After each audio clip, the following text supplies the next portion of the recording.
I go, what's the moral of the story? She screams over to this couple having a chat. Make another bid. G'day, Mark Di Guilio. You're one of the proprietors of a Barry Plant franchise in Doncaster, is that right? That's right, yeah. What was your first purchase like? And what did you learn from it? The very first property you ever purchased? Okay, yeah, so I bought a place in the area that I work in Lower Templestowe. Living at home with mum and dad, probably would have been about 25, fiance at the time, looking for something.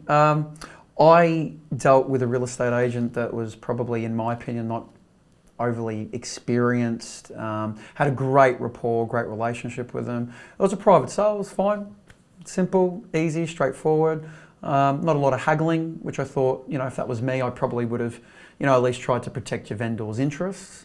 But it was just an easy transaction. So what would you say then to buyers in terms of dealing with a real estate agent?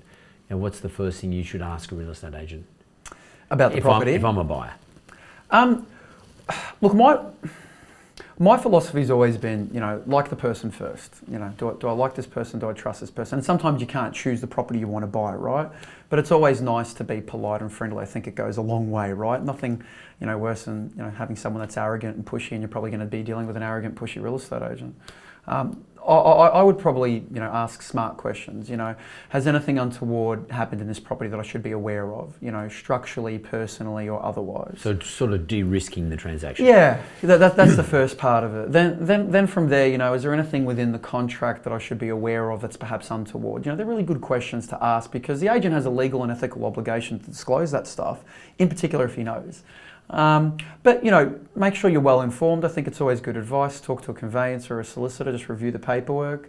It's always good to get a third party, but don't go getting someone like, mum and dad. Of course you want them there for emotional support, but get someone that's had some real estate dealings and transactions, that has some experience, and, make sure you're researching. Everything's online today. I would probably look at areas where they've already boomed and just buy kind of one or two suburbs out, because you will get the knock-on effect at some point.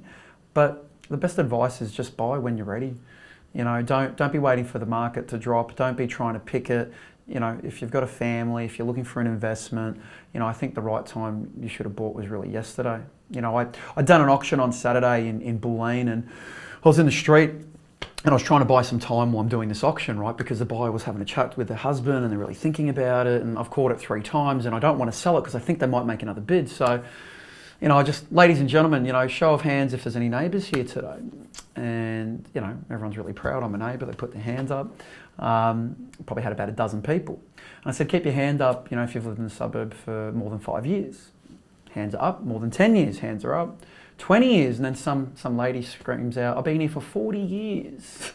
I said, that's great, ma'am, thank you. Can you tell me why you've lived here for so many years? And she just told me how much she loved it. But then I asked her, what did you pay for your home, ma'am, 40 years ago?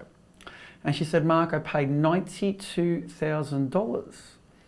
I said, ma'am, was it a good investment? And she said, yes. I said, ma'am, you can't buy a nice German car for that price today. I go, what's the moral of the story? She screams over to this couple having a chat. Make another bid. They made another bid and they came in.